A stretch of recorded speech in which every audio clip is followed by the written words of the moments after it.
آسمان دنیا کی گہما گہمی کسی بڑی خبر کی نوید سنا رہی تھی۔ جوں جوں وقت گزرتا جا رہا تھا، تسبیح و تحلیل میں مصروف فرشتوں کے تجسس اور بے چینی میں اضافہ ہوتا جا رہا تھا۔ نظریں بیت المعمور پر تھیں اور کان اللہ کی پکار کے منتظر۔ بالآخر انتظار کی گھڑیاں ختم ہوئیں اور رب ذوالجلال کا حکم فضا میں بلند ہوا۔ ترجمہ: میں زمین پر اپنا نائب بنانے والا ہوں۔ فرشتے اس فیصلے پر حیران تھے اور متعجب بھی۔ ان کا خیال تھا کہ جنات کی طرح یہ بھی زمین پر لڑائی جھگڑا اور فساد کریں گے۔ چنانچہ انہوں نے اس فیصلے کی حکمت معلوم کرنے کی غرض سے ڈرتے ڈرتے عرض کیا: اے ہمارے رب، ایسے شخص کو کیوں پیدا کرتا ہے جو زمین میں فساد کرے اور خون بہائے؟ اور ہم تیری تسبیح، حمد اور پاکیزگی بیان کرنے والے ہیں۔ اللہ تعالیٰ نے فرمایا: جو میں جانتا ہوں تم نہیں جانتے۔ تخلیق آدم علیہ السلام۔ اللہ تعالیٰ نے حضرت جبرائیل علیہ السلام کو حکم دیا کہ کرۂ ارض سے مٹی لے کر آؤ۔ حضرت ابو موسیٰ اشعری رضی اللہ تعالیٰ عنہ سے روایت ہے کہ نبی کریم صلی اللہ علیہ وآلہ وسلم نے ارشاد فرمایا: اللہ تعالیٰ نے حضرت آدم علیہ السلام کو ایک مٹھی خاک سے پیدا فرمایا۔ یہ مٹی تمام روئے زمین سے حاصل کی گئی تھی۔ یہی وجہ ہے کہ حضرت آدم علیہ السلام کی نسل میں مختلف رنگ و زبان کے لوگ پائے جاتے ہیں۔ حضرت ابو ہریرہ رضی اللہ تعالیٰ عنہ سے روایت ہے کہ حضور اکرم صلی اللہ علیہ وآلہ وسلم نے فرمایا کہ جب اللہ نے آدم علیہ السلام کو پیدا فرمایا اور ان میں روح پھونکی تو ان کو چھینک آئی، جس پر انہوں نے الحمدللہ کہا۔ یوں سب سے پہلے ان کے منہ سے اللہ کی حمد نکلی۔ پھر اللہ نے برحمک ربک فرمایا۔ اللہ تعالیٰ نے حضرت آدم علیہ السلام کو 4 عظیم شرف اور مرتبے عطا فرمائے۔ نمبر 1، اپنے ہاتھ سے پیدا فرمایا۔ نمبر 2، روح پھونکی۔ نمبر 3، فرشتوں کو سجدہ کرنے کا حکم فرمایا۔ نمبر 4، اشیاء کے ناموں کے علم سے سرفراز فرمایا۔ فرشتوں کو حکم سجدہ۔ اللہ تعالیٰ نے حضرت آدم علیہ السلام کو تمام نام سکھا کر ان چیزوں کو فرشتوں کے سامنے پیش کیا اور فرمایا: اگر تم سچے ہو تو ان چیزوں کے نام بتاؤ۔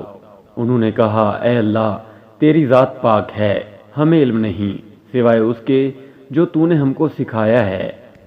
بے شک آپ بڑے علم و حکمت والے ہیں۔ پھر اللہ نے حضرت آدم علیہ السلام کو حکم دیا کہ ان چیزوں کے نام بتا دو، سو انہوں نے ان سب چیزوں کے نام بتا دیے۔ اللہ تعالیٰ نے فرمایا: دیکھو، میں نے تم سے نہ کہا تھا کہ میں زمین و آسمان کی تمام پوشیدہ چیزوں سے واقف ہوں؟ میں ان باتوں کو بھی جانتا ہوں جن کو تم ظاہر کر دیتے ہو اور جن کو تم دل میں رکھتے ہو۔ حق تعالیٰ نے تمام فرشتوں کو حکم دیا کہ آدم علیہ السلام کو سجدہ کرو، تو ابلیس کے سوا سب نے سجدہ کیا۔ اس نے انکار کر دیا اور تکبر کیا اور وہ کافروں میں ہو گیا۔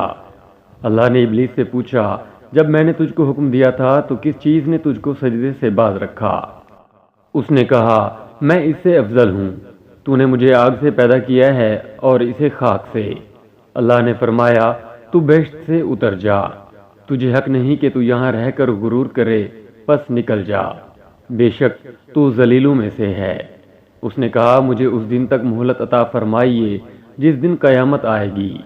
اللہ نے شیطان کو مہلت عطا فرما دی تو اس نے کہا: اب میں تیرے بندوں کو قیامت تک بہکاؤں گا، آگے سے، پیچھے سے، دائیں سے، بائیں سے۔ اللہ نے فرمایا: جو لوگ تیری پیروی کریں گے میں تجھ سمیت ان سب سے جہنم بھر دوں گا۔ حضرت آدم علیہ السلام اور حضرت حوا علیہ السلام جنت میں۔ یوں تو جنت میں تمام آسائشیں اور نعمتیں موجود تھیں، لیکن اس کے باوجود حضرت آدم علیہ السلام تنہائی اور اجنبیت محسوس کرتے تھے۔ چنانچہ اللہ تعالیٰ نے ان کی تنہائی دور کرنے کا بندوبست فرماتے ہوئے حضرت حوا علیہ السلام کو پیدا کر دیا۔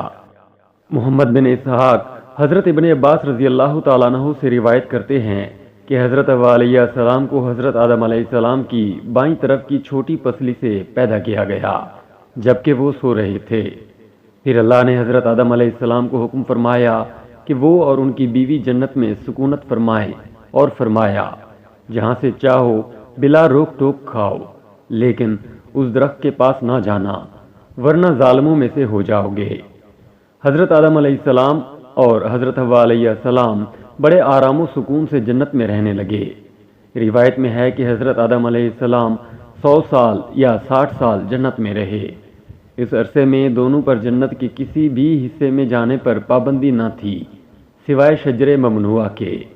شیطان اب ان دونوں کا کھلا دشمن تھا اور اپنی سزا کا بدلہ لینے کے لیے بے قرار بھی۔ اس کی شدید خواہش تھی کہ یہ اللہ کے حکم کی خلاف ورزی کریں۔ پھر شیطان نے ان دونوں کے دلوں میں وسوسہ ڈالا تاکہ ان کی شرم گاہیں جو ایک دوسرے سے پوشیدہ تھیں بے پردہ ہو جائیں۔ اس نے انہیں کہا، تمہارے رب نے تم دونوں کو اس درخت سے اس لیے منع فرمایا کہ کہیں یہ پھل کھا کر تم دونوں فرشتے نہ ہو جاؤ یا کہیں ہمیشہ زندہ رہنے والوں میں سے ہو جاؤ۔ شیطان کی ان باتوں نے حضرت حوا علیہ السلام کو سوچنے پر مجبور کر دیا، اور پھر شیطان کی مسلسل اور تواتر کے ساتھ سازشیں رنگ لائیں اور اس نے حضرت حوا علیہ السلام کو پھل کھانے پر راضی کر لیا۔ ایک دن حضرت حوا علیہ السلام نے حضرت آدم علیہ السلام سے کہا کہ ہم اس شجر ممنوعہ کا ذرا سا حصہ کھا کر تو دیکھیں، آخر وہ کیا راز ہے جو اللہ نے اسے کھانے سے منع فرمایا ہے۔ شروع میں تو حضرت آدم علیہ السلام اس کے لیے قطعی طور پر تیار نہ تھے، لیکن پھر حضرت حوا علیہ السلام کے مسلسل اصرار پر بادل نخواستہ وہ بھی راضی ہو گئے۔ ابھی ان دونوں نے پھل کو پورے طور پر چکھا بھی نہ تھا کہ ان کی سترگاہیں ایک دوسرے پر عیاں ہو گئیں، جس پر دونوں بدحواسی اور پریشانی میں جنت کے درختوں کے پتے توڑ توڑ کر اپنا بدن چھپانے لگے۔ اللہ نے دونوں کو پکارا اور فرمایا، کیا میں نے تم کو منع نہیں کیا تھا کہ اس درخت کا پھل نہ کھانا اور شیطان کے ورگلانے میں نہ آنا؟ یہ تمہارا کھلا دشمن ہے۔ دونوں نے جب اللہ کی پکار سنی تو مارے خوف الہی کے کانپ اٹھے۔ نہایت لاچارگی اور عاجزی سے اپنی خطا پر نادم و شرمندہ ہوتے ہوئے بارگاہ خداوندی میں عرض کیا، اے ہمارے رب، ہم دونوں سے بہت بڑی غلطی ہو گئی ہے۔ اب اگر آپ نے ہم پر رحم و کرم نہ کیا اور معاف نہ فرمایا تو ہم تباہ و برباد ہو جائیں گے۔ حق تعالی نے فرمایا کہ اب تم دونوں ایک خاص مدت تک زمین ہی پر رہو گے، جہاں تم ایک دوسرے کے دشمن ہوگے، اور وہاں ہی مرنا ہے اور اسی میں سے پھر پیدا ہونا ہے۔ چنانچہ دونوں کو زمین کی طرف روانہ کر دیا گیا۔ حضرت آدم علیہ السلام اور حوا علیہ السلام زمین پر۔ روایت میں ہے کہ حضرت آدم علیہ السلام کو ہند، حضرت حوا علیہ السلام کو جدہ اور ابلیس کو بصرہ سے چند میل کے فاصلے پر دمشتمان کے مقام پر اتارا گیا۔ حضرت سعدی رحمۃ اللہ علیہ فرماتے ہیں کہ جب حضرت آدم علیہ السلام جنت سے ہند میں اترے تو ان کے پاس حجر اسود تھا اور جنت کے درختوں کے پتوں کی ایک مٹھی بھی تھی۔ پھر حضرت آدم علیہ السلام نے ان پتوں کو زمین پر پھیلا دیا اور یہ خوشبودار درخت ان پتوں ہی کی پیداوار ہیں۔ حضرت ابن عباس رضی اللہ تعالیٰ عنہ سے مروی ہے کہ حضرت جبرائیل علیہ السلام حضرت آدم علیہ السلام کے پاس آئے اور گندم کے 7 دانے ساتھ لائے۔ حضرت آدم علیہ السلام نے پوچھا، یہ کیا ہے؟ عرض کیا، یہ اس درخت کا پھل ہے جس سے آپ کو روکا گیا تھا، لیکن آپ نے تناول کر لیا تھا۔ فرمایا، تو اب میں اس کا کیا کروں؟ عرض کیا، ان کو زمین میں بو دیجئے۔ حضرت آدم علیہ السلام نے بو دیے اور وہ دانے وزن میں ان دنیا کے دانوں سے لاکھ درجے زیادہ تھے۔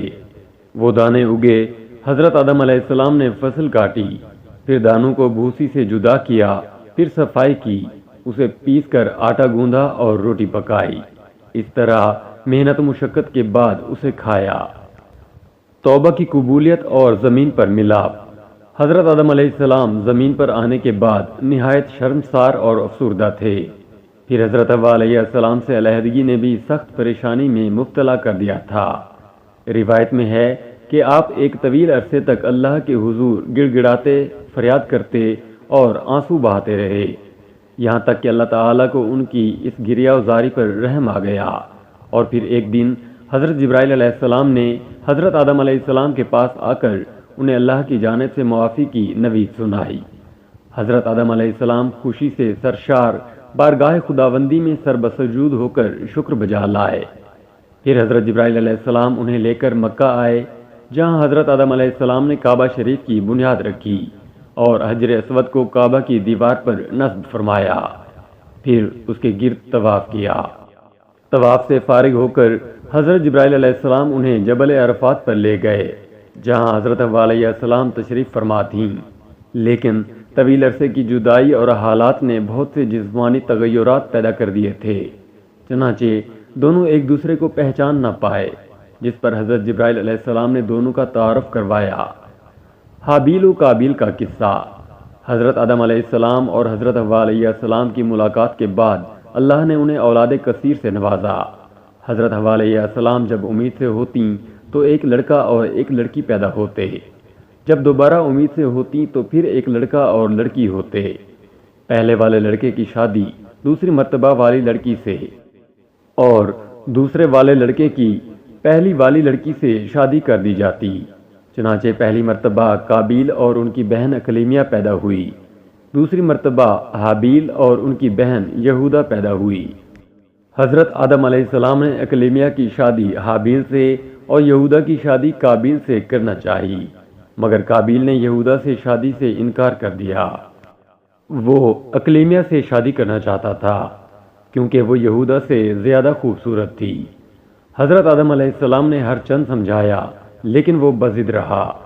آخر حضرت آدم علیہ السلام نے دونوں بیٹوں سے فرمایا کہ تم دونوں اپنی قربانی کوہ صفا پر لے جاؤ، اللہ کے حکم سے آسمان سے آگ آئے گی جو حق کا فیصلہ کر دے گی۔ دونوں اپنی قربانیوں کو لے کر جبل صفا پہنچے، چونکہ حابیل حق پر تھا اس لیے اس کی قربانی قبول کر لی گئی۔ اس پر قابیل حابیل کا جانی دشمن ہو گیا اور پھر ایک دن اس نے حابیل کو قتل کر ڈالا۔ دنیا میں انسان کا پہلا قتل اور پہلی قبر۔ حابیل کے قتل کے بعد قابیل کو یہ فکر لاحق ہو گئی کہ اس کی لاش کیسے چھپائے۔ وہ لاش کو کندھوں پر رکھ کر مارا مارا پھرتا رہا۔ آخرکار اللہ نے ایک کوے کے ذریعے اسے بھائی کی لاش دفنانے کا طریقہ سکھایا، قرآن پاک میں ہے۔ پھر اللہ نے ایک کوے کو بھیجا جو زمین کھودنے لگا تاکہ اسے بتائے کہ بھائی کی لاش کو کیسے چھپائے۔ کہنے لگا کہ افسوس میری حالت پر، کیا میں اس سے بھی گیا گزرا ہوں کہ اس کوے کے برابر ہوتا اور اپنے بھائی کی لاش کو چھپا دیتا۔ پھر وہ بہت پشیمان ہوا۔ حضرت آدم علیہ السلام کی وفات۔ حضرت آدم علیہ السلام کی وفات کا وقت آیا اور فرشتے گھر میں داخل ہوئے تو آپ علیہ السلام سمجھ گئے۔ اپنی اہلیہ حضرت حوا علیہ السلام اور اپنے بچوں سے فرمایا کہ تم سب مجھے تنہا چھوڑ دو۔ اس کے بعد آپ اللہ تعالیٰ کی حمد و ثنا میں مصروف ہو گئے۔ فرشتوں نے روح قبض کی، پھر غسل دے کر کفن دیا، خوشبو لگائی، گڑھا کھود کر قبر بنائی۔ حضرت جبرائیل علیہ السلام نے ان کے بیٹے حضرت شیث علیہ السلام کو نماز جنازہ پڑھنے کا طریقہ بتایا۔ آپ علیہ السلام نے نماز جنازہ پڑھائی۔ عام طور پر تاریخی کتب میں حضرت آدم علیہ السلام کی عمر مبارکہ 960 سال بیان کی گئی ہے۔ جنتی اولاد اور جہنمی اولاد۔ معراج کے سفر میں نبی کریم صلی اللہ علیہ وآلہ وسلم جب پہلے آسمان پر پہنچے تو وہاں آپ صلی اللہ علیہ وآلہ وسلم نے حضرت آدم علیہ السلام کو دیکھا، جن کے دائیں جانب بھی لوگوں کی جماعتیں تھیں اور بائیں جانب بھی۔ آپ صلی اللہ علیہ وآلہ وسلم نے دیکھا کہ حضرت آدم علیہ السلام جب دائیں جانب دیکھتے ہیں تو مسکراتے ہیں اور بائیں جانب دیکھتے ہیں تو روتے ہیں۔ حضرت صلی اللہ علیہ وآلہ وسلم فرماتے ہیں کہ میں نے حضرت جبرائیل علیہ السلام سے پوچھا، اے جبرائیل یہ کیا ہے؟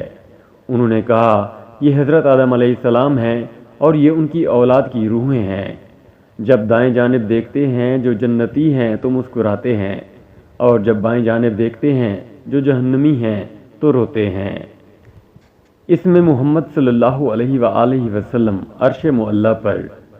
حضرت عمر رضی اللہ تعالیٰ عنہ سے مروی ہے کہ نبی کریم صلی اللہ علیہ وآلہ وسلم نے فرمایا کہ جب حضرت آدم علیہ السلام سے لغزش ہو گئی تو انہوں نے بارگاہ خداوندی میں عرض کیا، اے میرے پروردگار، میں آپ سے محمد صلی اللہ علیہ وآلہ وسلم کے وسیلے سے سوال کرتا ہوں کہ آپ میری مغفرت فرما دیں۔ اللہ رب العزت نے فرمایا، تو نے محمد صلی اللہ علیہ وآلہ وسلم کو کیسے جان لیا جبکہ میں نے ان کو اب تک پیدا نہیں فرمایا؟ حضرت آدم علیہ السلام نے عرض کیا، اے پروردگار، جب آپ نے مجھے اپنے ہاتھوں سے پیدا فرمایا اور مجھ میں جان ڈالی، پھر میں نے اپنے سر اٹھایا تو عرش پر لکھا دیکھا، لا الہ الا اللہ محمد رسول اللہ۔ تو میں نے جان لیا کہ جس ذات کا نام آپ نے اپنے نام کے ساتھ ملایا ہے، اس سے بڑھ کر آپ کے نزدیک اور کوئی محبوب نہیں ہو سکتا۔ تو اللہ نے فرمایا، اے آدم علیہ السلام، تو نے سچ کہا، وہ میرے نزدیک سب سے محبوب ہیں، اور جب تو نے ان کے وسیلے سے مجھ سے مانگ لیا تو پس میں نے تیری بخشش کر دی، اور اگر محمد صلی اللہ علیہ وآلہ وسلم نہ ہوتے تو میں آپ کو بھی پیدا نہ کرتا۔